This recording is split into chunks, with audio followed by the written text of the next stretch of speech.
Ryan, you've been shepherding this character ever since Black Panther: Wakanda Forever. I wonder what kinds of things do you think are you excited for people to discover about Ironheart on this show now that she's the lead? She has more space to develop herself. Yeah, I think that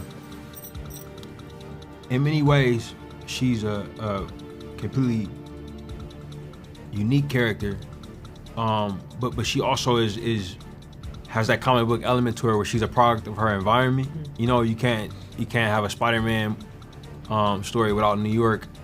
You can't have a Black Panther story without Wakanda, and Chicago is that for Riri. So I'm excited for audiences to kind of be steeped in the MCU Chicago for the first time, and I think that these artists just did a brilliant job bringing a beautiful representation of that city to life. Right. Well, I also wanted to speak to you quickly about Eyes of Wakanda, which you're also producing for Marvel.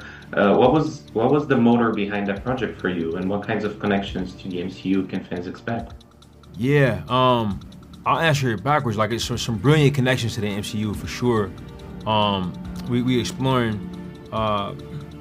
the war dogs of Wakanda and looking at the country through their eyes.